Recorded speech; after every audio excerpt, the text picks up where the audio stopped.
Welcome to Rujit Universal Academy. Friends,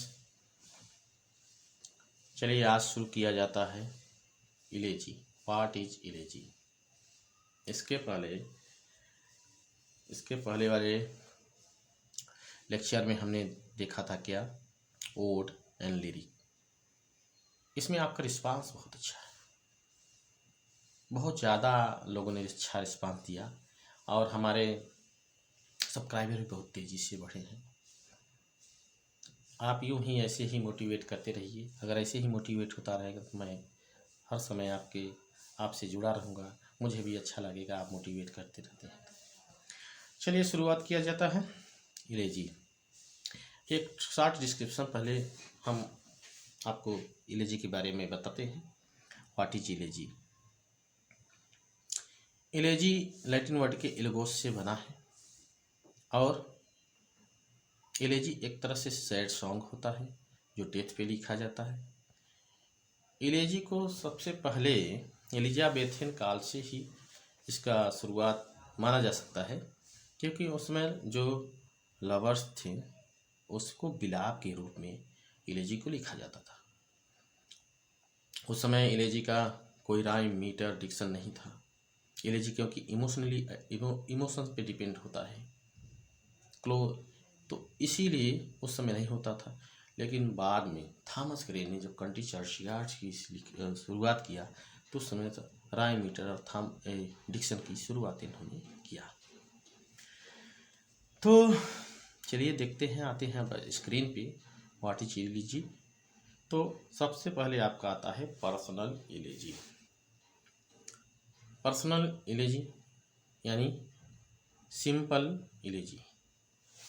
तो personal इलेजी is mainly composed to the commemorate the death of his close friend, relative, family member or any other whom the poet of emotionally attached। यानी कि इसमें मुख्य रूप से जो पुरानी यादें हैं उनको ताज़ा लोग करते हैं, याद करते हैं अपने क्लोज फ्रेंड पे, अपने रिलेटिव पे, अपने फैमिली मेम्बर पे जो बहुत ज़्यादा इमोशनली अटैच होते हैं, उन पे जब लोग कंपोज करते हैं, लिखते हैं, तो एक पर्सनल इलेजी होता है। यानी कि इसमें बहुत ही अपने क्लोज फ्रेंड होते हैं, फैमिली मेम्बर होते हैं और रिलेटिव होते हैं। तो इसे आप पर्सनल इलेजी, सिंपल इलेजी कह सकते हैं। इसके जो फर्स्ट पोएट हैं Walt Whitman, O captain my captain. ये जो फर्स्ट प्रेसिडेंट ऑफ अमेरिका थे, यानी कि अब्राहम लिंकन पे निग्रो अमेरिकन थे, उन्हीं पे ये लिखा गया है ओ कैप्टन माई कैप्टन, जो कि वाल्ट विटमैन के फ्रेंड थे।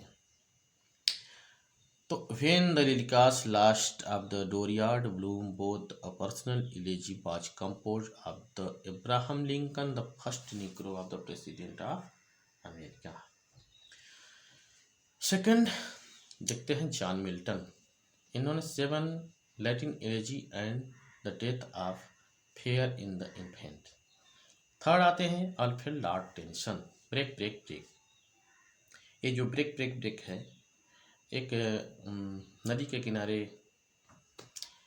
पोएट बैठा रहता है, एक जो समुद्र की लहरें चलती हैं, टकराती हैं, पत्थर से टकराती हैं। तो एक ब्रेक तब होता है जब समुद्र की लहरें टूटती हैं, दूसरा पत्थर से टकराती है, तीसरा राइटर का जब दिल टूटता है, तो ये ब्रेक ब्रेक। इस पे आपका ये लिखा गया है, जो ये मेमोरियम अल्फ्रेड लॉर्ड टेनिसन का मेमोरियम से लिया गया है। और मेमोरियम को पहले हम the way of the soul के नाम से जानते थे। यानी कि मेमोरियम बाद में इसको लिखा गया, मतलब नाम दिया गया। इसके पहले इसको the way of the soul के नाम से जानते थे। उसके बाद आते हैं Matthew Arnold, the Rugby chapel and forsaken merman. अब आते हैं impersonal elegy. An impersonal elegy is the just opposite of the theme of treatment of the personal elegy because through the impersonal elegy the poet muses on the common fate of the man on earth. The poet does not relate. यानी कि impersonal इलेजी को हम कहते हैं, impersonal is just opposite किसका होता है, personal इलेजी का। उसमें क्लोज रिलेटिव फैमिली मेंबर का लिखा जाता है, इसमें कॉमन मैन पे लिखा जाता है। और the poet does not relate, इसमें क्या होता है, पोएट उनसे रिलेशन नहीं होता है, बहुत डज रिलेट नहीं होता है, लेकिन meditate such issue which of the profitable for the every section of the society. लेकिन यह समाज के सभी लोगों के लिए बहुत ही अच्छा है, प्रॉफिट, क्योंकि इसमें क्या होता है, look the faith in the world war with human relation, इसमें जो मानवीय संबंध होता है उसको देखा जाता है। भाग्यवश ह्यूमन रिलेशन मानवीय संबंध जो होता है, जिससे जेलेसी हो गया और सारो हो गया, दुख हो गया, गर्व हो गया, प्राइड हो गया, क्रिटिसिज्म आलोचना हो गया, are the social status etcetera. इसमें सबसे उसके बाद कौन आया था, Thomas Gray, an elegy written in a country churchyard. आपका इम्पर्सनल इलेजी के थॉमस ग्रे थे। Matthew Arnold Dover Beach. आप चलिए देखते हैं पेस्टोरल इलेजी। पेस्टोरल इलेजी जैसा कि आप स्क्रीन पर देख सकते हैं, पोस्चर मीन्स ग्रासलैंड। चलिए, the word pastoral is derived from the Greek word posture और posture which means grassland or to graze, so in the pastoral graze, जैसा कि जानते हैं, so in the pastoral elegy poet create bucolic pastoral atmosphere and the mourn disgust in the form of the shepherd and with in his all object of nature weep on the poor fate of the dead man। इसमें क्या होता है, pastoral इलेजी, इसमें एक shepherd होता है, यानी गौपालक होता है, गाय चराता है, और जस्ट अपोजिट आपका इसके पेस्टोरल इलेजी के पर्सनल इलेजी को होता है, क्योंकि इसमें गाय, उसमें क्लोज रिलेशन फैमिली मेम्बर की बात होती है, लेकिन इसमें क्या होता है, एक कॉमन मैन की बात होती है, क्योंकि इसमें जो गौ पालक होता, चराने वाला होता है, उसका जो फ्रेंड होता है, उसका जब मृत्यु हो जाता है, वो भी एक कॉमन मैन आदमी था, तो उसका जब मृत्यु हो जाता है उसी पे लिखा जाता था। इस पे मतलब कि ग्रासलैंड चराने वाले, तो कॉमन मैन पे लिखा जाता है। एटमॉस्फियर जो होता है इसका है बहुत ही दुखपूर्ण, बहुत ही सॉरोफुल थीम होता है।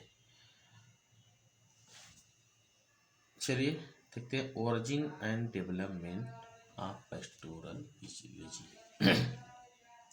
पेस्टोरल इलेजी का जो शुरुआत किया था थियोक्रिटस ने, इसको शुरुआत किया था, तो Theocritus is a regarded the father of pastoral elegy in Greece.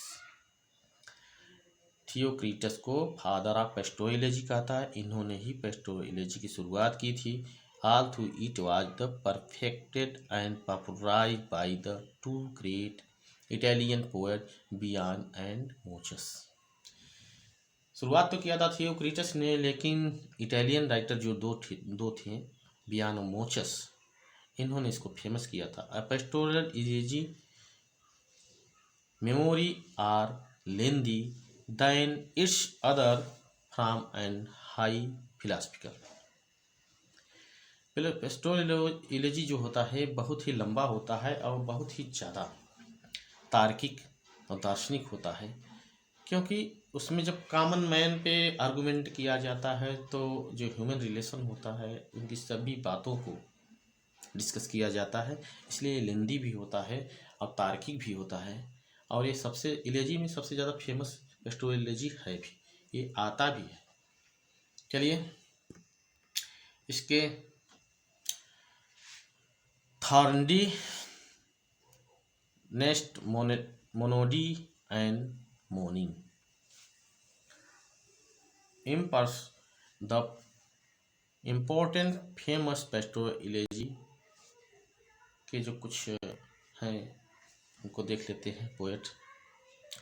जैसे लिसिडस, क्या है? पेस्टोरल इलेजी है, जॉन मिल्टन ने लिखा है। पोएट्स हैं जॉन मिल्टन। एंड इलेजी का नाम था एडवर्ड किंग, 1637। नेक्स्ट है एडोनिस, ये भी बहुत फेमस पेस्टोरल इलेजी है। पीबी शैली और किसके डेथ पे लिखा गया है? जॉन किट्स के, 1821। नेक्स्ट है इन मेमोरियम, जैसा कि हमने अभी इसके बारे में बताया है। टेंसन ने लिखा। आर्थर हेनरी हेलम, जो उनके क्लोज फ्रेंड थे, इस पे लिखा गया है 1815 में। चलिए, तो नियर अबाउट इलेजी के सारे मैटर क्लियर हो गए और काफ़ी हद तक आप समझ भी गए होंगे, ऐसा मुझे विश्वास है। पर एक चीज़ आप से कहना चाहूँगा, आप ज़रूर उजित यूनिवर्सल एकेडमी को शेयर एंड लाइक करते जाइएगा और इस पर फॉलो करते जाइए। अभी देखिएगा, इतनी मतलब ये जो हम दे रहे हैं, ये अपने खुद का हैंड रिटेन में बनाया हुआ नोट्स कह सकते हैं है, और जो बहुत ही मेहनत से बनाया गया है। हम चाहते हैं कि सभी के पास से ज्ञान की बातें और ज्ञान पहुंच जाए, तो मेरा ये बनाना सार्थक हो जाएगा, वीडियो बनाना सार्थक हो जाएगा। तो निश्चित ही सपोर्ट करेंगे। चलिए, इसी के साथ सेशन को समाप्त किया जाता है। नेक्स्ट सेशन में हम आपसे फिर मिलते हैं।